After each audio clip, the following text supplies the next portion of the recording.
Now that we're ready to map our points, we're going to use ArcMap. So we'll start at the Start menu, All Programs. There's a folder called ArcGIS. There's several applications inside of this. We'll use ArcMap, which is the software used to render the map. And then wait for it. Okay, the first thing we want to do is start a blank map, so we can just cancel the first screen that shows previous maps. With the blank map, we want to first establish a connection to the folder where our Excel sheet that we just made is. So we go to the catalog window. Now, if you don't see this catalog window, as in many of the other windows, those are available up from the toolbar. So the catalog window is this little file folder catalog looking item. If I click on that, that pulls open the catalog window. I will see folder connections that I've made previously. So if you don't see your H drive, which you probably don't if it's your first time working with this, then I have it here. I can actually disconnect that folder and I won't have that in the list anymore. So I can click on the Connect to Folder icon in the top of the catalog toolbar and establish a connection to certain folders that contain GIS data. I can twirl down the computer and take a list of all the drives. And so I'm just going to click on the H drive, and I have a bunch of different folders in here, but I'll just click OK. Then I can drill through my H drive and find the folder where I saved the file that we're working on. So this is the Chapter 6 exercise folder. Not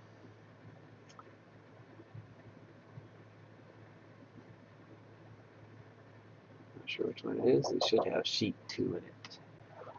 So from this sheet 2 sheet that I made in the document, that has the northing, easting, and the elevation data in it.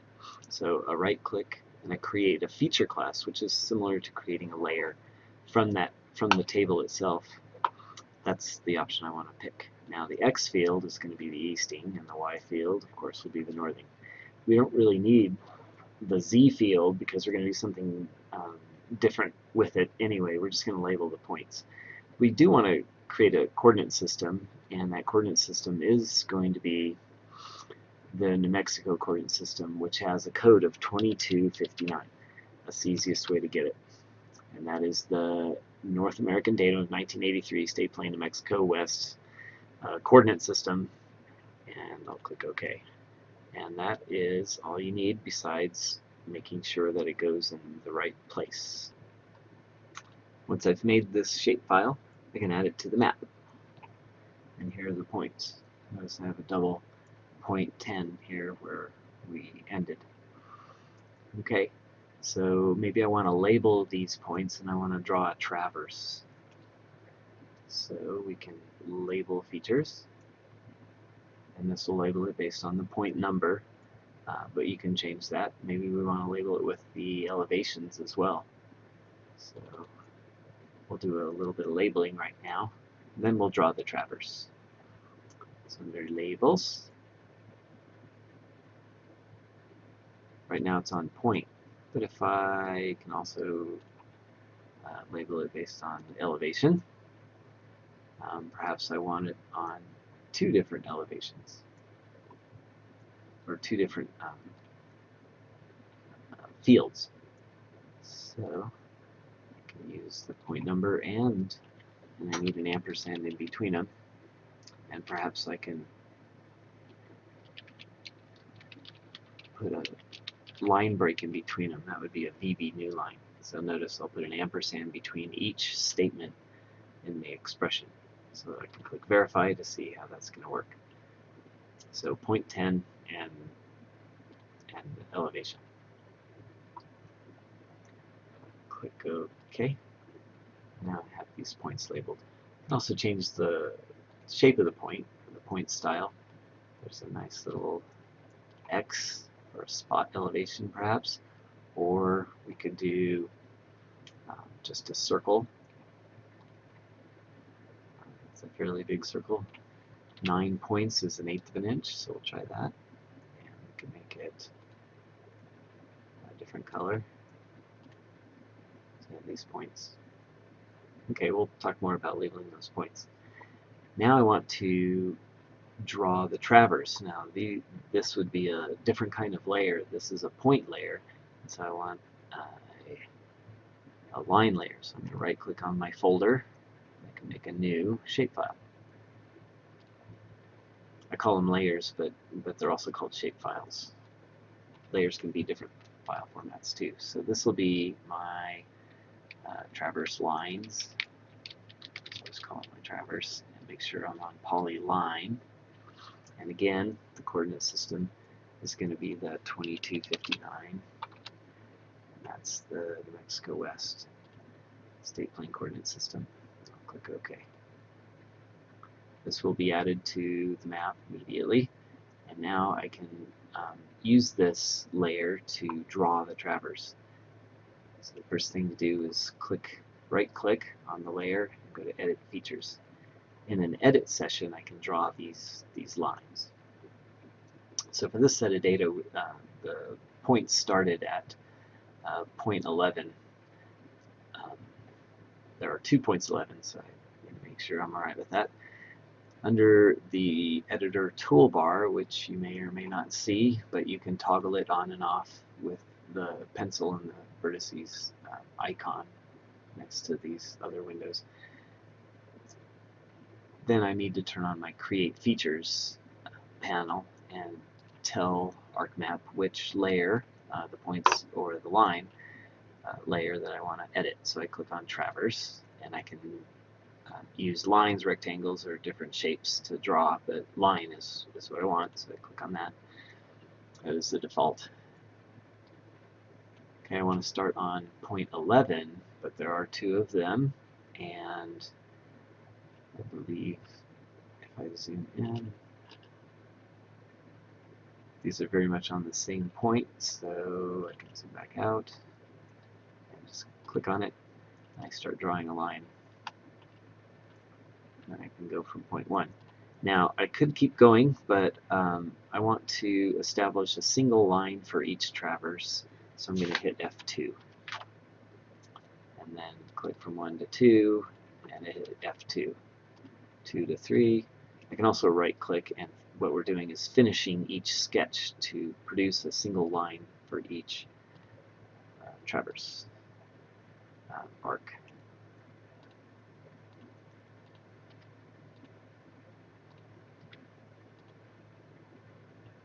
Now, which point 10 should I use?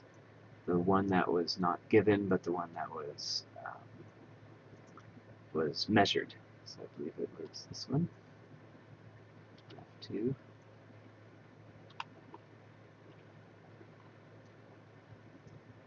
And from that point back to point 11, F2.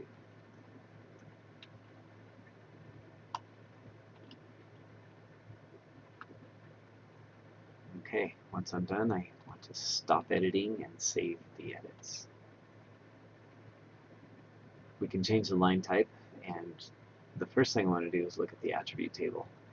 And it basically has 8 different lines, and these can be selected and seen on the screen which ones are which.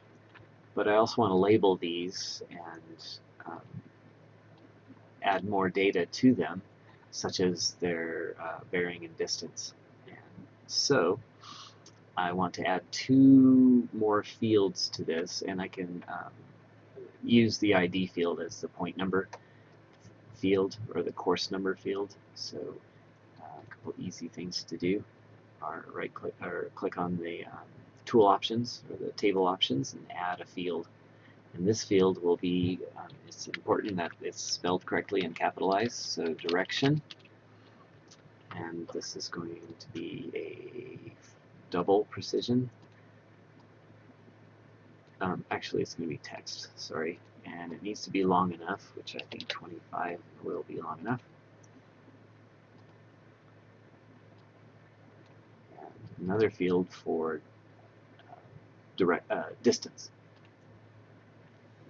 Distance.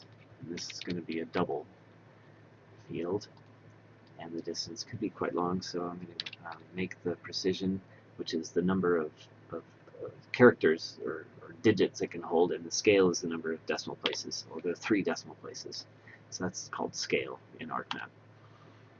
Okay, now I need to calculate each of these in a particular way, so that can happen in or outside of an edit session, but I do want to set the units. So under the editor menu, there are some options, and one of those options is unit. And so the direction type here is what I do want. I can pick azimuth, a north or a south azimuth. It's interesting, but a quadrant bearing is what I want to do. And the direction units are going to be degrees, minutes, and seconds with 2 decimal places. So perfect. We don't need to correct a ground to grid because we were just drawing on the grid anyway. So, okay. Now I can right-click and calculate the geometry, and notice that I can calculate a length, but I can't calculate a direction. So cancel that. I'll go ahead and calculate the distance using the length, and it only did the selected item. However, if I deselect everything and then recalculate, it will calculate the distances. As for direction, that's a little different. I'm going to go ahead and click and drag on the gray squares next to each column to select all my lines. And I'm going to start editing. And I'm going to pull up the COGO toolbar. Coordinate geometry is what that is short for. And one of the options in this COGO toolbar is the Update COGO Attributes. So I'm just going to click that, and it's going to calculate the direction, and it actually did the distance as well, although we had already done that. So at this point, I have the labeling attributes that I need to make good labels. So I can stop editing and save the edits. Yes. And now I can go to labeling based on the direction and distance. So in this, double-clicking on the layer opens up the layer properties, and under labels I'm going to make a new expression that includes not the ID number but the direction first, and VB, Visual Basic New Line, which is just a new line break, and the distance. Double click, I can verify that. There's a few things that I might want to do with this, and such as I can put in quotes certain things, like the word hi, and I can verify that, and it would say hi afterwards. However, what I want instead of hi is a single tick, a single quote. So that looks like 5 different single quotes, but 2 are double quotes. So if I verify that, that puts a foot tick symbol after my distance. So let's look at that. So I can click on the label, the features, and click OK. And it labels each line, each traverse line with its direction and its distance. Not exactly in the format I want, so we'll go back to the properties and edit this just a little bit. We can go to the placement properties, and we can, instead of placing the label above the line, we can put it on the line. There's other options in there, but also I want to edit the symbol a little bit. And I want it a little bigger, maybe a 9-point font. Arial is fine. I can change that, but there's a few other things that we can do, such as it's center justified, but it's a little too close together, so I'm going to change the leading to maybe 3 or 4. And so that puts a bigger line space in between the characters. If I'm going to do that, I'm going to offset the Y direction by half of that amount, so 1.5, a negative 1.5. So let's see what that looks like. So now the text, the labels are centered on the line, and they're a little bit further apart, so the line stands out.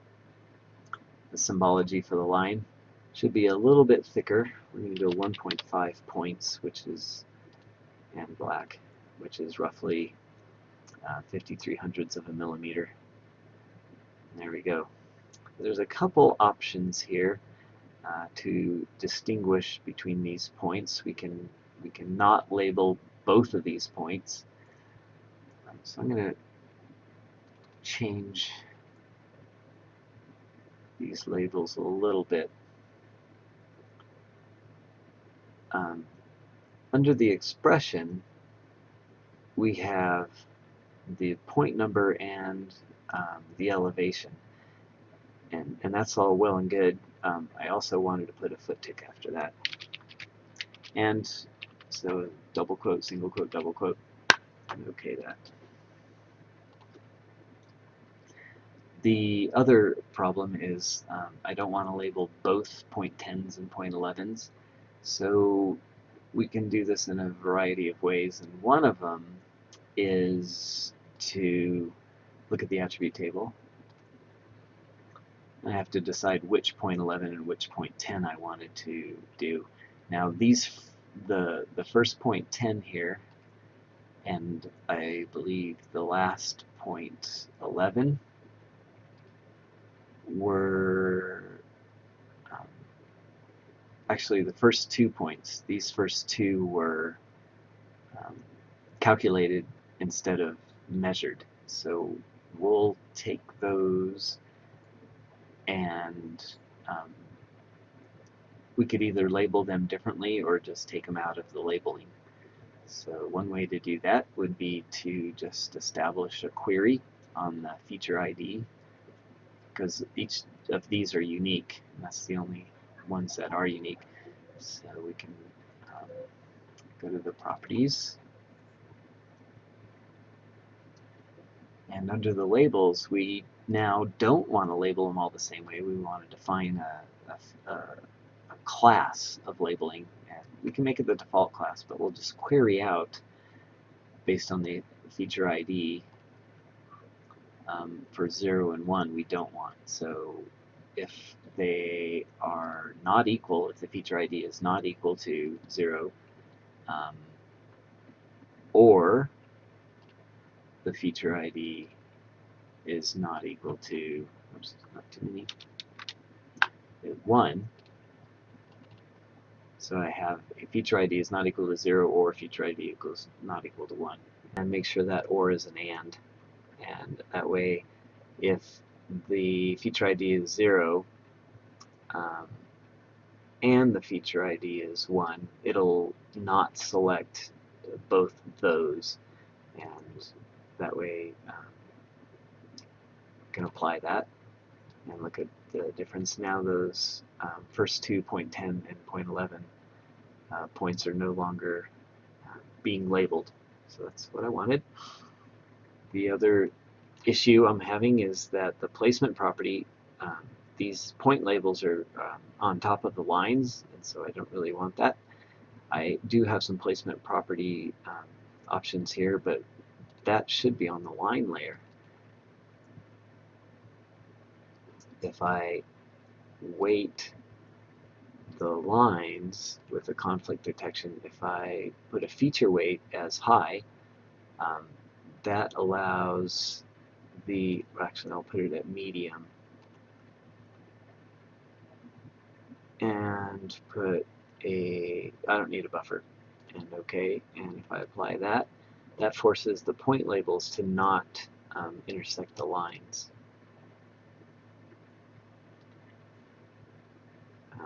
Well, it should have, yeah, there we go, just didn't refresh.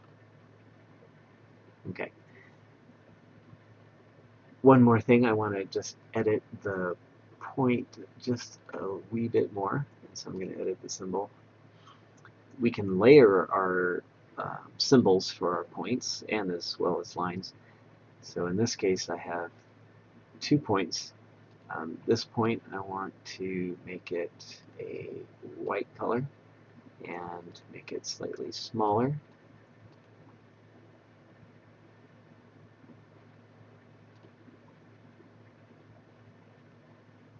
So that it looks like there's a dot in the middle, although the preview isn't completely accurate. We can take a look at what that does. So I can put a little dot in the middle of it. Okay. That labels all my points and my lines, and this is what we want for our map. We want to add a few more things in the layout of the map. So if I go to View and Layout View, I can see the map on a piece of paper. Now I don't want it in portrait because the map is more sideways, so I can go to Page and Print Setup from the File menu and set it to landscape. Make sure I have the correct printer set, which in my office that printer works fine. And then I can edit the data frame, so I can move it around and put it within the gray lines, which are the margins. Zooming and panning just on the inside. This is my data frame, so if I right click and go to properties, I get to the same data frame properties. I can see that the coordinate system I used. Under frame, I can pick a thicker, maybe 3.5 point border for my map. That looks nice. I can see that my scale of my map is a little different. So I can look at the absolute scale of the map. It's 1 to 988, which isn't so good. But if I hold the Shift key down and zoom or pan, I can see that Shift zooming and panning allows me to zoom in on the data. Without it, I zoom in on the page. So I get to approximately where it fills the page and look at the scale at 1 to 500. That doesn't really work for, it's not a multiple of 12, but if I went to 480, that is a multiple of 12. That would be 1 foot is 40, 1 inch is 40 feet on the map. And that makes it a little bit bigger. So that's probably a good scale for this particular map. Other than adding a title, this would be Chapter 6 Services. Put those and a north arrow. You want to see which way is north. A lot of north arrows to pick from. Just choose one. We also want to scale. There are several scales. We don't need a scale bar, but scale text. And an absolute scale is a good one to use, as well as verbal scale, which is inches to feet, as you would say it. So that's called a verbal scale. And indeed, 1 inch is 40 feet. You can add text for your name. I'll let you do that. Just add some text and type in your name, and this would be just your last name and your initial, maybe something like that. And of course you'd want the date, so you can double click and I can add the date.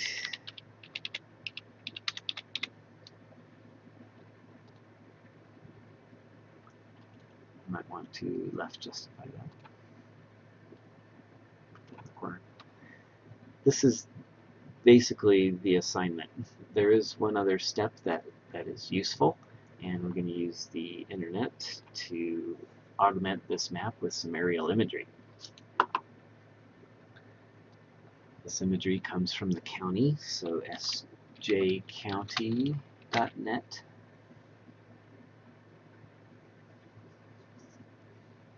We can stream data or connect to the data that they have. They have 2015 aerial imagery. That's quite good.